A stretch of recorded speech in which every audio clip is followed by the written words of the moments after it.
I've got a 2 by 2 matrix here. And let's just say its entries are A, B, C, and D. And it's composed of two column vectors. We've done this before. Let's call this first column V1. And let's call the second column V2. So we can rewrite it here. We could say V1 is equal to AC. And we could write that V2 is equal to BD. And these are both members of R2. And just to have a nice visualization in our head, let's graph these two. So let me draw my axes. That's my vertical axis. That's my horizontal axis. And maybe V1 looks something like this. V1 might look something like that. So that is V1. Its horizontal component will be A. Its vertical coordinate, if you view this as maybe a position vector, or where you're going to, how we're drawing it, is C. And then V2, let's just say it looks something like this. Let's say that they're not the same vector. So V2 looks like that. V2, its horizontal coordinate is going to be B, and its vertical coordinate is going to be D. Now, what we're going to concern ourselves with in this video is the parallelogram generated by these two guys. And what I mean by that is, imagine that these two guys are position vectors that are specifying points on a parallelogram. And then, of course, the zero, or not of course, but the origin is also another point on the parallelogram. So what will be the last point on the parallelogram?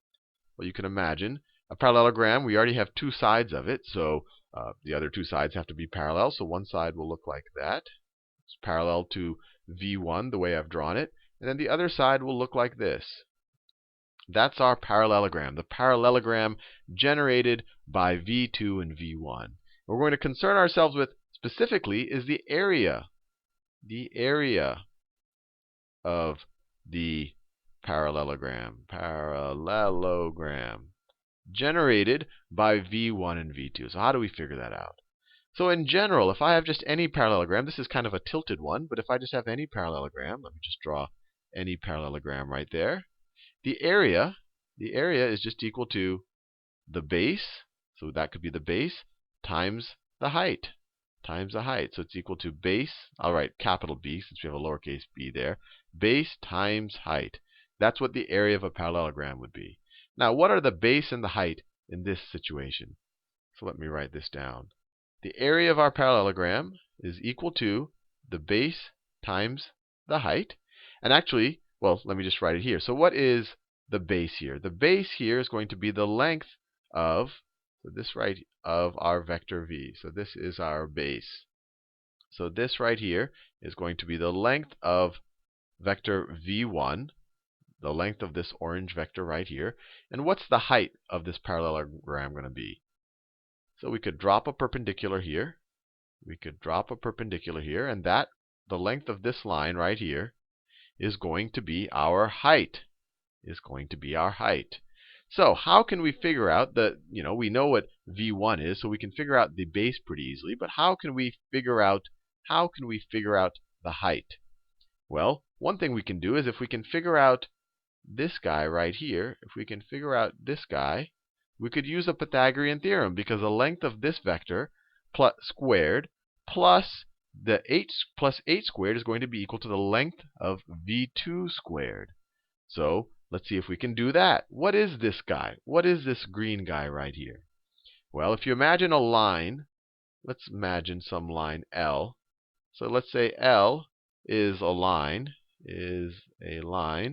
spanned by V1.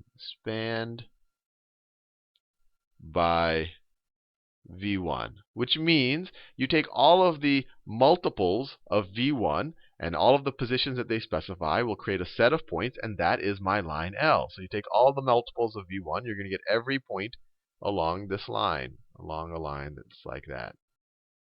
Now, if we have L defined that way, that line right there is L. I don't know if you can see it. Let me do it a little bit better. And it goes through V1, and it just keeps going over there. What is this green line right there? This green line that we're concerned with, that's the projection. That is the projection onto L of what? Well, we have a perpendicular here. You can imagine a light source coming down. I don't know if that analogy helps you, but it's kind of the shadow of v2 onto that line. So it's a projection of v2, of your vector v2 onto L, is this green line right there. So if we want to figure out h, we can just use the Pythagorean theorem. So we can say that the length of h squared, or we could just write, well, I'm just writing h as the length. I'm not even specifying as a vector. So we could say that h squared, where that is the length of this line, plus the length of this vector squared. And the length of that vector squared is the length of the projection onto L of v2. I'll do that in a different color. So the length of the projection onto L of v2 squared, right? We're just doing the Pythagorean theorem. This squared plus this squared is going to equal that squared. It's going to be equal to the length of v2 squared. That's just Pythagorean theorem. Pythagorean theorem. Nothing fancy there. Theorem. So how can we simplify? Well, we want to solve for h. And actually, let's just solve for h squared for now, because it'll keep things a little bit simpler. So we can say that h squared is equal to this guy. It's equal to the length of my vector v2 squared minus the length of the projection squared. So I'll do that in purple, minus the length of the projection onto L of v2 squared. Remember, this thing is just this thing right here. We're just doing the Pythagorean theorem. So let's see if we can simplify this or write it in terms that we understand. So v2, the length of a vector squared, this is just equal to, let me write it this way. This is just equal to v2 dot v2. You take a vector, you dot it with itself, and you get the length of that vector squared. We saw that many, many videos ago. And then what is this guy going to be equal to? Well, the projection, I'll do it over here. The projection onto L of v2 is going to be equal to v2 dot the spanning vector, which is v1. So it's v2 dot v1 over the spanning vector dotted with itself, v1 dot v1. We saw this several videos ago when we learned about projections. And this is just a number. This is just a number right there. And then it's going to be times the spanning vector itself. So times v1. That is what the projection is. So it's going to be this minus the projection, the length of the projection squared. So what is the length of the projection squared? Well, that's this guy dotted with himself. This guy dotted with himself. Let me write it this way. Let me take it step by step. So this is going to be minus. I want to make sure I can still see that up there, so I don't have to write it. Minus the projection is going to be, it looks a little complicated, but hopefully things will simplify. v2 dot v1 over v1 dot v1 times, switch colors, times the vector. This is all just going to end up being a number. Remember, you take dot products, you get numbers, times the vector v1. And we're going to take the length of that whole thing. We're going to take the length of that whole thing squared. And all of this is going to be equal to h squared. Once again, just the Pythagorean theorem. This squared, which is the height squared, is equal to your hypotenuse squared. This is your hypotenuse squared minus the other side squared. This is the other side squared. It looks a little complicated, but it's just the projection of this guy onto that right there. So let's see if we can simplify this a little bit. We're just going to have to break out some algebra, or let's see what we can do here. Well, actually not algebra, some linear algebra. So what is this guy? Well, this guy is just the dot product of this with itself. So this is just equal to, we know, any vector, if you take the square of its length, it's just that vector dotted with itself. So this thing, if we're taking the square of this guy's length, it's just equal to this guy dotted with himself. So let me write everything over again. So we get h squared. H squared is equal to v2 dot v2, and then minus this guy dotted with himself. So minus v2 dot v1 over v1 dot v1 times the vector v1 dotted with itself, dotted with v2 dot v1. Remember, this green part is just a number, over v1 dot v1 times v1. And what is this equal to? Let's just simplify this. These are just scalar quantities, and we saw that the dot product is associative with respect to scalar quantity, so we can just change the order here. So this is going to be equal to the scalar quantity times itself. So as we could say, this is equal to v2 dot v1. Let me write it this way. v2 dot v1, that's going to be, and then we're going to multiply the numerator times itself, v2 dot v1. And then all of that over v1 dot v1 times v1 dot v1. Remember, I'm just taking these two terms and multiplying them by each other. I'm just switching the order, and then we know that the scalars can kind of be taken out, times these two guys dot each other, times v1 dot v1. That's what this simplifies to. Now, this is now a number. We had vectors here, but when you take the dot product, you just get a number. And this number is the same as this number. So we can simplify it a little bit. So we can cross those two guys out. And then we are left with that our height squared is equal to, this expression times itself. Right? We have it times itself twice. So it's equal to, well, let me start over here. It's equal to v2 dot v2. v2 dot v2 minus this guy times itself, so v2 dot v1 squared, all of that over just one of these guys, v1 dot v1. That is what the height squared is. Now, we have the height squared. We could take the square root if we just want to solve for the height. But to keep our math simple, we know that area is equal to base times height. Let's just say what the area squared is equal to, because then both of these terms will get squared. So we know that if the area is equal to base times height, so at the beginning of the video, then the area squared is going to be equal to these two guys squared. It's going to be equal to base squared times height squared. Now, what is the base squared? Let me do it like this. So the base squared, we already saw, the base of our parallelogram is the length, the base of our entire parallelogram. Remember, this is the parallelogram in question. The base is the length of vector v1. Now, what is the base squared? The base squared is going to be the length of vector v1 squared. Or another way of writing that is v1 dot v1. And we already know what the height squared is. It's this expression right there. Right? Let me write that down. The height squared is the height squared right there. So what is our area squared going to be? Our area squared, let me go down here where I'll have more space. Our area squared is going to be equal to our base squared, which is v1 dot v1, times our height squared, times, let me write it like this, times, no, I was using the wrong color, times this guy over here, v2 dot v2 minus v2 dot v1 squared over v1 dot v1. Now, what does this simplify to? Well, this is just a number. These are all just numbers. So if I multiply, if I distribute this out, this is equal to what? This times this is equal to v1. Let me write it color-coded. v1 dot v1 times this guy times v2 dot v2. And then when I multiply this guy times that guy, what happens?